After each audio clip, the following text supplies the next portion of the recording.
Greetings, everybody. Gleekon here again with another episode of Lore of Warcraft. This is the last episode that we have in the timeline that after we do this one, we're up to about 15 years before the Dark Portal starts, and I think we'll have a little bit of lore that we can do. Or this is the 15.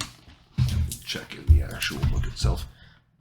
Yeah, this is the last of the 15. So this will take us right up to 18 years after the Dark Portal, the last couple years. And it'll also open up a little bit of lore that we can do before we keep pushing forward. All right, so stay a while and listen. It's called The Darkness Prepares. On the last episode, we learned of why, or just not necessarily, they didn't get into too much why, but the High Elves have left the Alliance, as has Gilneas. The Alliance had been diminished. Stormwind was struggling with internal conflict. The High Elves and the humans of the Eastern Kingdoms no longer trusted one another. The nations of the world were more vulnerable than they had been in years. Kil'jaeden finally whispered into the Lich King's ear that now was the perfect time to unleash the plague of undeath on Lordaeron. The Lich King was ready. So were his servants. In recent years, Kel'Thuzad and the Cult of the Damned had spread their influence throughout Lordaeron's breadbasket, the Eastweald. The Secret Order held sway in many important locations, most notably in Anderhall. The city was the main agricultural distribution point in the region. Any grain that was tainted by the plague in Anderhall would eventually make its way to the far corners of the Eastweald. Kel'Thuzad and his necromancers infused the city's granaries with the plague. Anderhall citizens knew nothing of the danger lurking in their food supplies. Even many of the cultists were unaware of exactly what had been done. The grain showed no outward appearance of corruption. Only after it was consumed would the plague activate and run its course.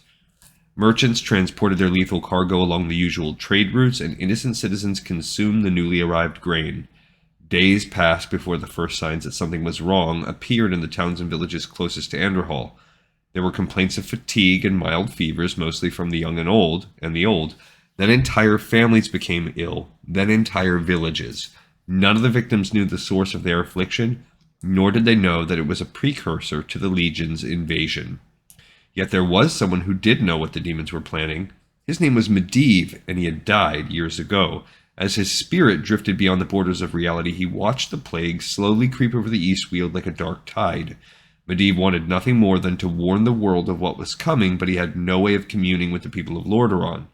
There was only one person he could reach on Azeroth, someone with whom he shared a connection more powerful than magic, his mother Aegwynn.